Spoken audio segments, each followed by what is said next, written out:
Armando Diálogos, programa conducido por Armando Ochoa. Bienvenidos.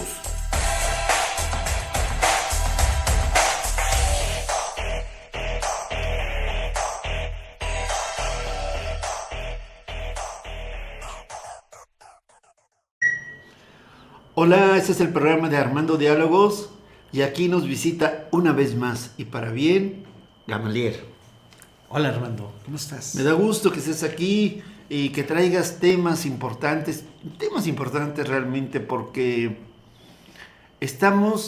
se está viviendo un momento de modificación de la ley electoral. Me encantaría escuchar tus comentarios. Ahorita es un tema público muy fuerte y hay muchas opiniones, así que escucharte a ti sería un privilegio que apuntalaras algunas ideas claves de cómo ves este proceso. Pues muchas gracias Armando. Saludo a toda tu audiencia. Claro. Y creo que sí vivimos momentos muy importantes.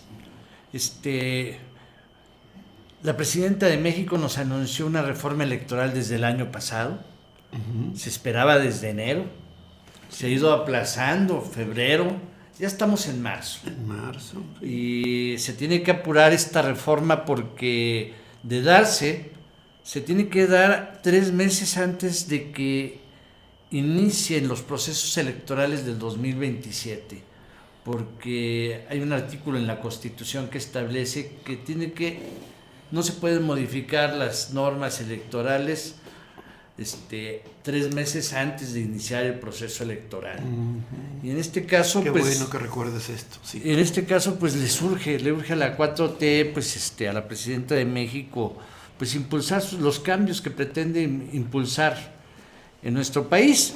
Y bueno, primero salió un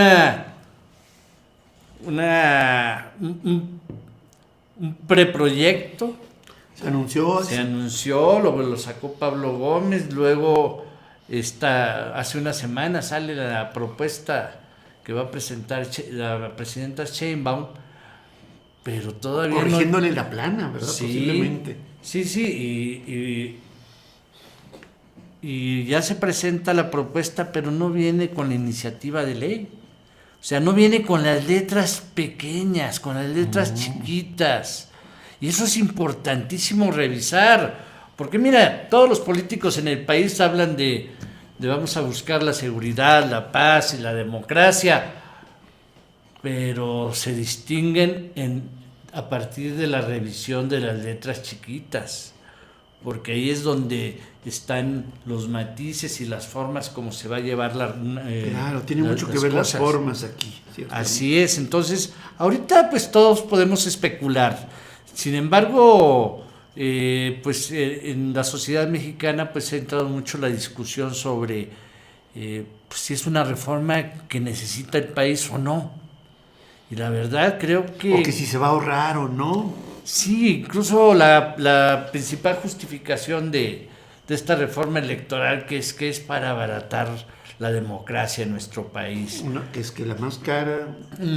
Mira, el problema que tenemos es que después de toda una historia nacional donde teníamos mucha desconfianza por los fraudes electorales del pasado, se tuvo que generar instituciones como lo es el Instituto Federal Electoral, que después se transformó en Instituto Nacional Electoral, donde pues se tienen muchos candados para garantizar la seguridad de las elecciones.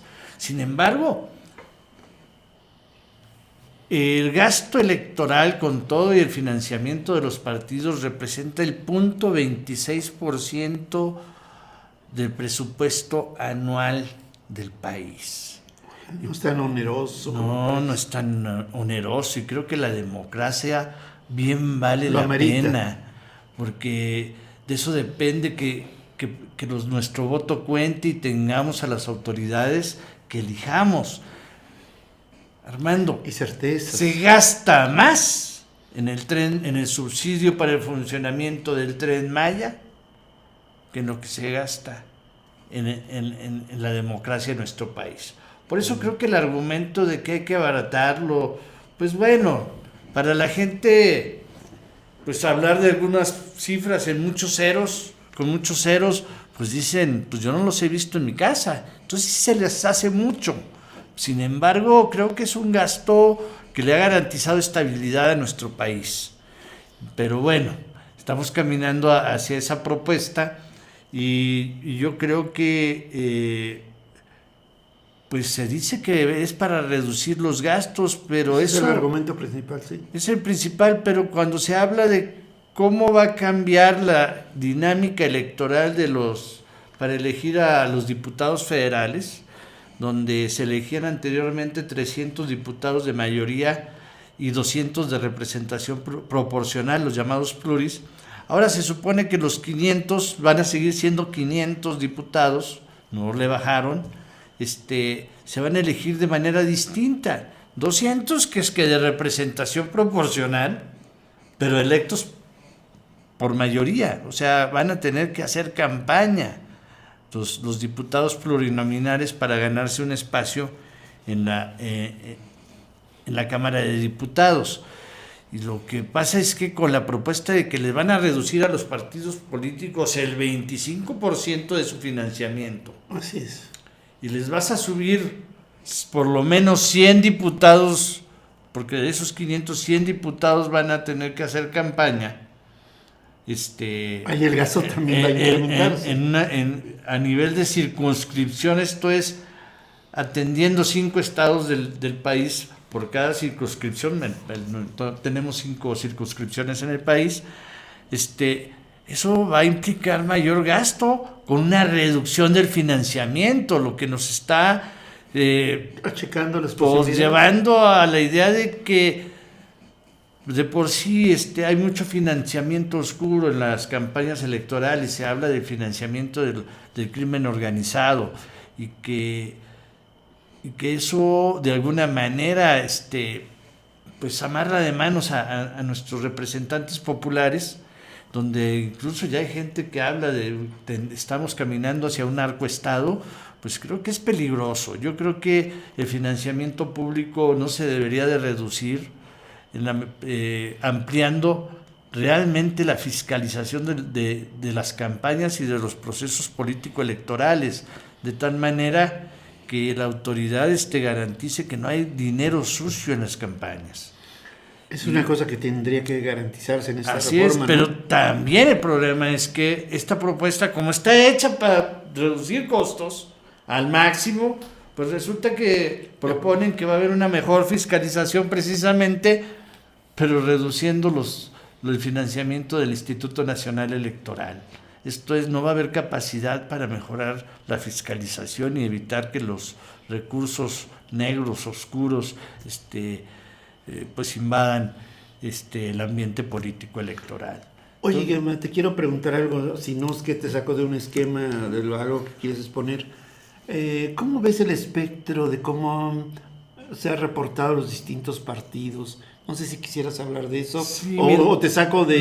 No, ¿O quieres argumentar otra cosa? Creo que eso es muy importante porque, bueno, ahorita estamos especulando, están a grandes rasgos las propuestas, no conocemos las letras pequeñas, porque ahí es donde se revisa si se cumple o qué es lo que realmente se busca, porque a veces se dice una cosa y la ley establece otras. Claro, podría Entonces, cambiar. pero lo que sí está claro es que los aliados han hecho que este proceso de Se dilate presentación más, ¿no? de la propuesta presidencial se haya retrasado. Exacto. No han podido convencerlos, aunque hace unas horas ya el Partido Verde dice que ya está al 90-95% de acuerdo en lo general, porque todavía tampoco ellos conocen las letras pequeñas.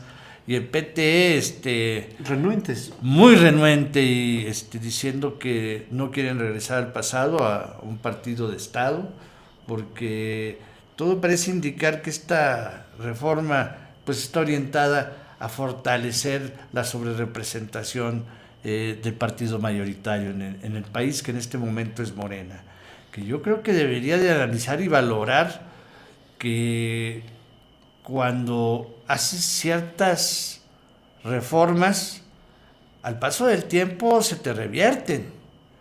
Los priistas fueron los que aprobaron el 8% de sobrerepresentación por partido político. Y luego el tiempo después los ahorcó, ¿verdad? Y hoy esa norma los tiene subrepresentados. Claro. Entonces el problema es que Morena tiene que revisar que si en aras de pensar quedarse con todo el pastel, al rato ellos, Un autogol. ¿cómo se llama? Se queden sin una rebanada. Entonces, pero bueno, a veces estas reformas las hacen las personas que piensan que ya van de salida y no piensan institucionalmente a largo plazo. O que se sienten eternos en cierto poder, por decirlo de otra forma, ¿no? Y yo creo que el gran problema de esta reforma es que es una reforma unilateral. Es la imposición de una reforma que no creo que haya consensuado y haya utilizado lo presentado en sus foros, porque a veces realizan foros de consulta y de repente pues ni siquiera esperan las conclusiones de los foros y ya está la Cámara de Diputados aprobándolas. Sí. Entonces creo que van a iniciar días de mucha discusión porque las oposiciones no están incluidas. Es la primera vez en la historia moderna de nuestro país que una reforma electoral llegará sin el consenso o el avance de pláticas entre todos los participantes. No, en esta, por eso está batallando Morena, porque el PT y el Verde, que son sus aliados, ni siquiera conocen las propuestas, las letras chiquitas de la reforma. Y el problema es que viene en dos pasos esta reforma, lo más seguro, porque primeramente lo que está discutiendo, por lo que necesita Morena al PT y al Verde, es para tener el voto suficiente para modificar la Constitución de nuestro país, que requiere de una mayoría calificada. Esto es las 2/3 partes de los diputados para aprobar las modificaciones, para después ir a una reforma legal donde nada más necesita simple mayoría Morena. Ahorita lo que le preocupa es la reforma constitucional y necesita al PT y al Verde y vamos a ver qué pasa. Vamos a ver, todavía la moneda está en el aire, pero qué bueno que has puesto así como las cartas sobre la mesa. Muchas gracias por presentarnos este panorama y vamos a hacer un pequeño corte y en otro momento serás invitado de nuevo para ver esto porque ese es el inicio de algo que va a seguir todavía. Así es. Bueno, entonces volvemos en un instante. Este es Armando Diálogos. En un momento, continuamos.